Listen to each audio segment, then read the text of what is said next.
દુનિયાનું ઝવેરાત મૂકેલું છે.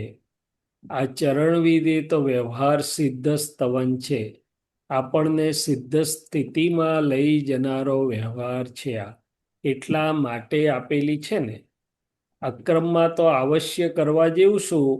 એક આ ચરણવિધિ વાંચવાની એક ફેરો, પછી આ રાતનું શુદ્ધાત્માનું ધ્યાન કરવાનું અને 5 આજ્ઞામાં રહેવાનું.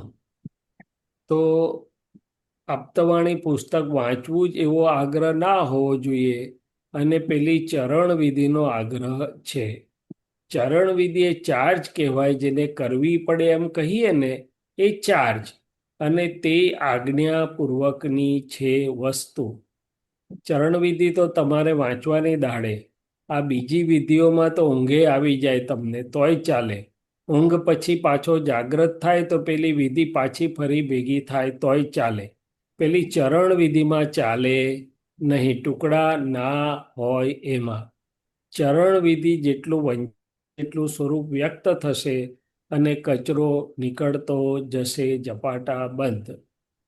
ચરણ વિધિ વખતે આપણા પદો જે ગાય છે વિષય કશાય રહિત કહેવાય. પછી આપણી આ ચરણ વિધિ બોલે છે ને, એ પણ વિષય કશાય રહિત એમાં ઉપયોગ રાખો.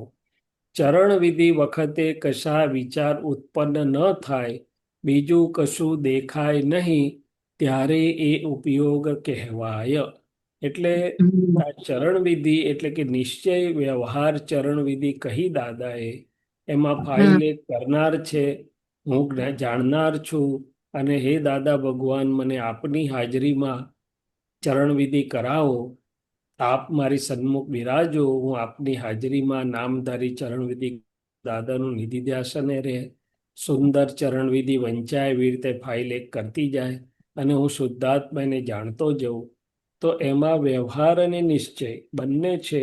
અને સિદ્ધ સ્તવન એટલે કે સિદ્ધ સ્તુતિ, એમાં જે શુદ્ધાત્માના ગુણો છે એ બધા આપણી સિદ્ધ સ્તુતિ છે. એટલે કે સીધું આત્મા પરના આવરણો ખસેડીને પોતાનું સ્વરૂપને ઉઘાડ અને અનુભવ વધતો જાય. અને બીજી બાજુ મન વાણી કાયાના વ્યવહારનો ભાગની શુદ્ધિ થતી જાય. એટલે એ હમ. રીતે આ ચરણવિધિ આજ્ઞાપૂર્વકની વસ્તુ છે. દાદાએ કહ્યું ને કે કરવું હમ. પડે એ ચાર્જ કહેવાય, પણ આજ્ઞાપૂર્વકનું છે. અને એમાં ઘણું બધું. હવે આપણે ત્યાં તો ચરણવિધિ બહુ સુંદર, ઘણા વખત ત્યાં સવારની વિધિનું ગોઠવાયેલું છે હા. સરસ રીતે. એટલે રૂમમાં બધા હા. મહાત્માઓને લાભ ખૂબ થઈ જ રહ્યો છે. પણ હમ. હજી જેટલો ઉપયોગપૂર્વક, હમ. તો કે નવરાશના સમયમાં પોતે સમજીને જેટલો ઉપયોગપૂર્વક કરે, તો એને હમ. વધારે વધારે આ લાભ થાય. કારણ કે લાગે. શુદ્ધ ઉપયોગમાં જાય છે. બહાર હમ. વ્યવહારમાં મન વાણી કાયમાં ધર્મ ધ્યાન, અંદર શુક્લ ધ્યાન, અને બહુ ઊંચામાં ઊંચો શુદ્ધ ઉપયોગ કહેવાય છે આને. અને એમાંય હમ. સિદ્ધ સ્તુતિ પણ આવી જ જાતનો બહુ ઉત્તમ ઉપયોગ છે. એટલે આ હમ. ચરણ વિધિ એને દાદા ભગવાને આવશ્યક કહ્યું, આજ્ઞાપૂર્વકનું કહ્યું. કારણ કે એમાં જે વિજ્ઞાન સમાયેલું છે, દાદા ભગવાનને ખબર છે કે આ હમ. કેવી રીતે મહાત્માઓને લાભ કરે છે. રાઈટ.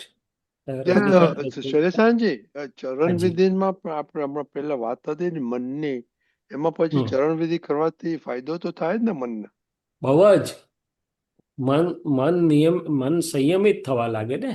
હા મન હા. મન આખું શુદ્ધ થાય, સંયમિત થાય, ઘણો બધો ફાયદો થાય. થાય. એટલે આ બધી પહેલા આગળ કીધું ને કે ભાઈ એ કે હમણાં નથી કરવી, ત્યારે આપણે એનું સાંભળવું નહીં કે ના ભાઈ નિયમથી આપણે તો કરવાની જ છે. એટલે પછી મન હમ. સમજી પણ જાય, શુદ્ધ પણ થઈ જાય. ને મનને પછી એવું કશું નથી. મેં કહ્યું ને, મન સવડું ચાલવા લાગે તો સવડું પણ ચાલવા લાગે. પછી સવડાના ગુણાકાર થાય. પછી જે દિવસે ન થઈ હોય તે દિવસે એમ કે આજે નથી થઈ, ચલો ને કરી લઈએ. બરાબર. એટલે ઘણો ફાયદો થાય. રાઈટ.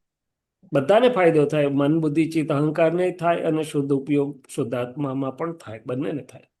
બહુ હમ. એટલું બહુ બધું બળ સરસ. મુકાયેલું છે એની અંદર, ખૂબ બળ છે ચરણ વિધિમાં. એ બહુ એટલે